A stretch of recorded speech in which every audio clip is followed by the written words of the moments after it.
The fluorescent lights hummed softly in David's workshop as I stood there, surrounded by his tools, his half-finished projects, and the lingering scent of machine oil that would always remind me of him. My husband had spent countless hours in this space, especially in the last 5 years of his life. Now, just hours after the will reading, I was here alone, trying to understand why this room had meant so much to him. My name is Emily Chen, and 1 week ago, I lost my husband to a heart attack at age 42. Today, I learned that his family had lost their minds over his will. The workshop? David's sister Janet had sneered when the lawyer read that part. She gets his collection of broken machines and rusty tools. How appropriate. The rest of his family hadn't bothered to hide their smirks. They were too busy celebrating their own inheritances, the house in the Hamptons, the investment portfolio, vacation properties. What they didn't understand was that this workshop had been David's sanctuary. For 15 years, I'd watched him transform this space from a simple garage into something that looked more like a cross between a precision machine shop and a high-tech laboratory. The equipment alone was worth more than they realized, but I knew there had to be more. "You don't understand what I'm building," he'd tell me in those final years, his eyes bright with excitement but tired from the long hours. "When it's ready, everything will change." I ran my hand along his main workbench, remembering those conversations. David had always been brilliant, a mechanical engineer with a gift for seeing solutions others missed. But in the last 5 years, something had shifted. He became more secretive, working late into the night, keeping his projects carefully covered when anyone visited. His family had interpreted his behavior as failure, assuming he was hiding financial troubles or failed experiments.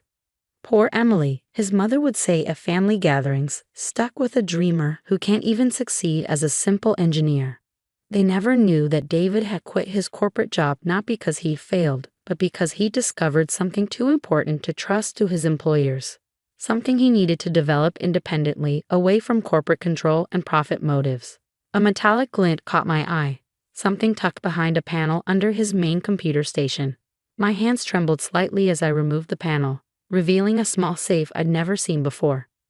Next to it was an envelope with my name written in David's precise engineer's handwriting.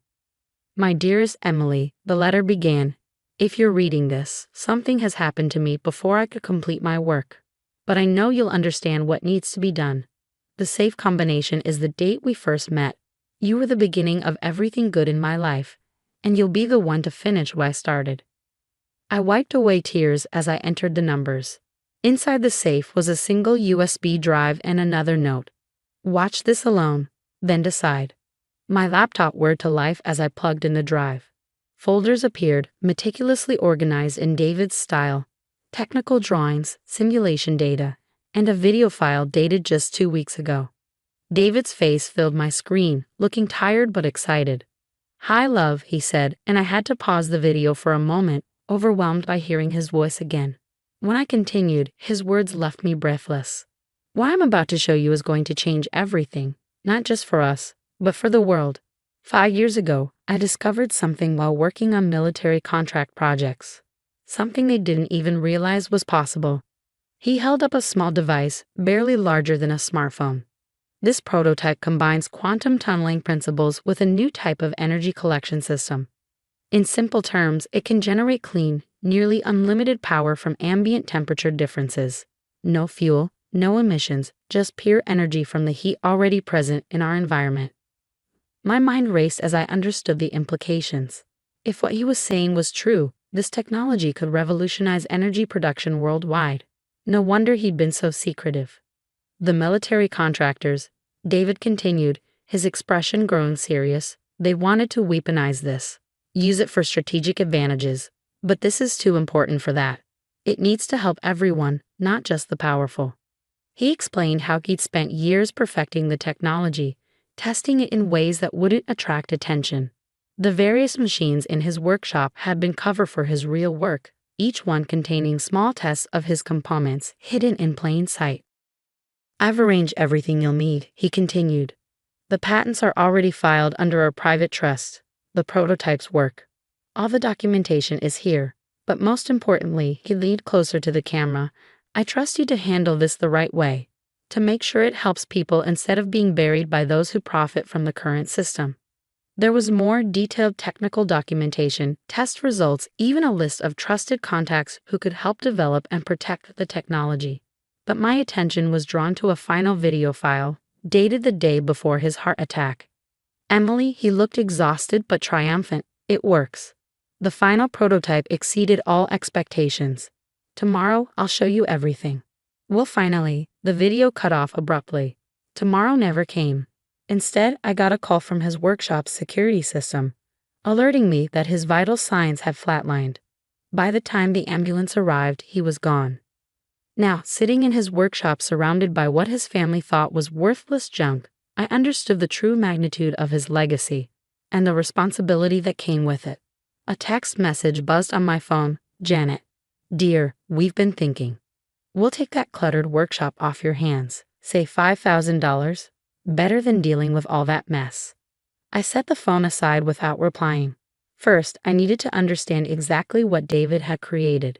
His notes mentioned a trusted team, engineers and scientists who had helped him in secret. I needed to find them. But most importantly, I needed to protect this discovery from those who would bury it.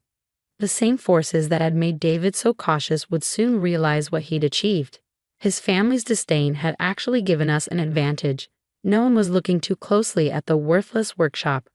I began carefully documenting everything, following David's meticulous organizational system. His last 5 years of work were a testament to both his genius and his vision. While others saw scattered tools and random projects, he had built something revolutionary. A soft beeping drew my attention to one of his covered machines. The status light was green. The final prototype was still running, still generating clean power exactly as he'd designed it. Even after his death, his creation continued to work, continued to prove what was possible. I touched the machine gently, feeling its subtle vibration. I understand now, love, I whispered. And I promise, your work will help people just like you wanted. The workshop light seemed brighter somehow, illuminating years of careful development, of hidden brilliance, of a vision too important to abandon. David's family thought they claimed his valuable assets, never realizing that his greatest achievement was sitting right here, humming quietly in a room they dismissed as worthless. Tomorrow would begin a new chapter. But first, I had preparations to make. David had left me more than just a workshop, he'd left me a mission. And I was ready. The next morning, I began implementing David's contingency plan. His notes led me to Dr. Sarah Martinez, a quantum physicist who had helped him develop the core technology in secret. I was wondering when I hear from you, she said when I met her at a small cafe far from the workshop. David told me if anything happened to him, you'd be the one to contact. I placed his final prototype on the table between us, carefully wrapped in a cloth. Sarah's eyes widened as she unwrapped it. He finished it, she whispered. We weren't sure he'd solve the containment issue. What exactly did he solve? I asked. I understand the basic concept, but she explained, her voice low with excitement. The device used quantum tunneling to harvest thermal energy from its environment, converting temperature differences into usable electricity with unprecedented efficiency. No fuel, no waste, just clean, constant power. The implications are staggering, she said. This could end energy poverty worldwide. No more fossil fuels, no more power plants, no more grid dependencies, and no more trillion-dollar energy industries, I added, understanding why David had been so cautious. Sarah nodded grimly. Exactly, which is why we need to move quickly. Others were close to discovering this too. David just got there first. As if on cue, my phone buzzed. Janet again. Emily dear, Mother insists we need to inspect the workshop. Family historical value and all that. We'll be there tomorrow morning. I looked at Sarah. How fast can we clear everything out? I'll make some calls. The team has been ready for this. The next 12 hours were a blur of careful activity. David's trusted colleagues, engineers, physicists, lawyers, arrived in unmarked bands, methodically documenting and packing every crucial component. His notes had included detailed instructions for each piece of equipment, every prototype, every record. By dawn, the workshop looked exactly as his family expected, a collection of seemingly random tools and half-finished projects. Everything important was safely relocated to secure facilities David had arranged years ago. Janet and her mother arrived at precisely 9 a.m., dressed inappropriately formally for a workshop inspection. Really, Emily, her mother sniffed, looking around disdainfully. I don't know how you let him waste so much time in here. All these bizarre contraptions. I watched them poke through the remaining tools, secure in knowing they'd never recognize what had been created here. They were looking for obvious value, expensive equipment they could sell, precious metals, anything to validate their belief that David had secretly accumulated wealth. What's this thing? Janet asked, pointing to one of the decoy projects David had built specifically to look unfinished and worthless. Just another one of his experiments, I said quietly. He was always trying new ideas. They left an hour later, clearly disappointed but still condescending. Well, Janet said, our offer to take this burden off your hands still stands. Though perhaps $5,000 was a bit generous. That's very thoughtful, I replied, but I think I'll keep it. For sentimental reasons. Once they were gone, I contacted Sarah. Everything was in place at the secure facility. David's team had worked through the night, setting up the equipment exactly as his plans specified. What happened next would change everything.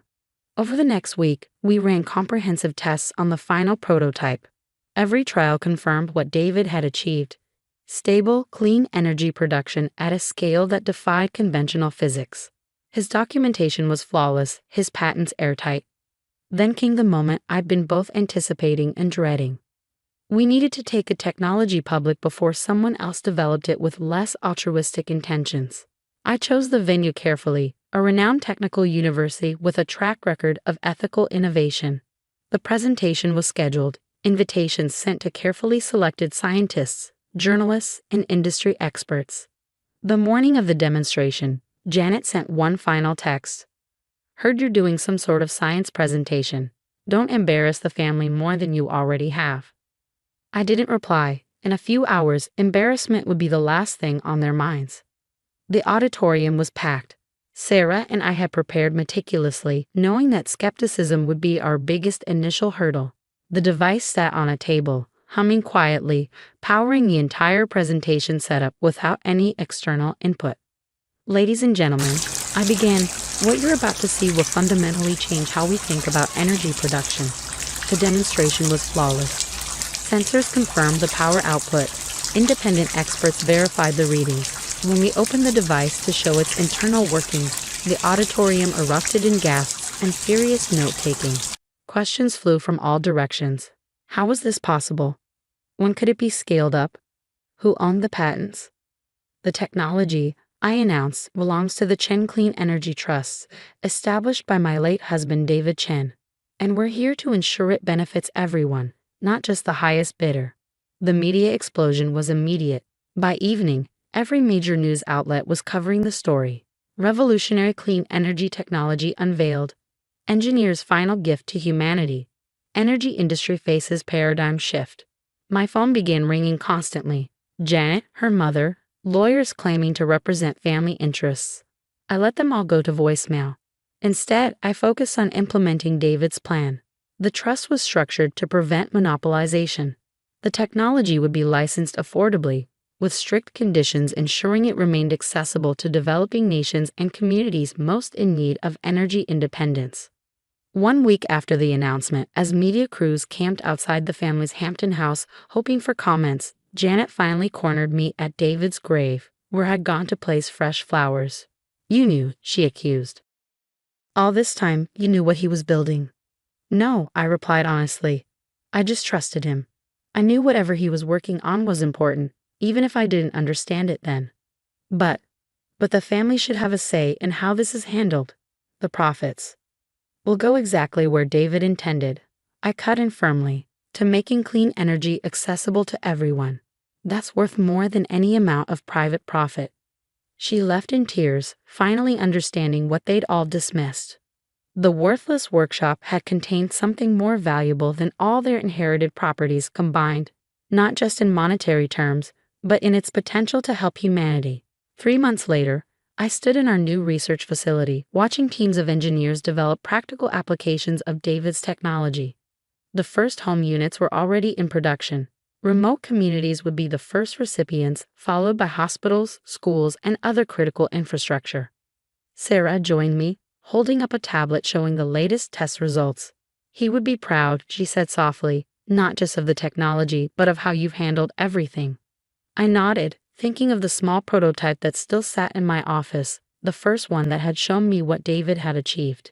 His family had wanted quick profits and easy assets.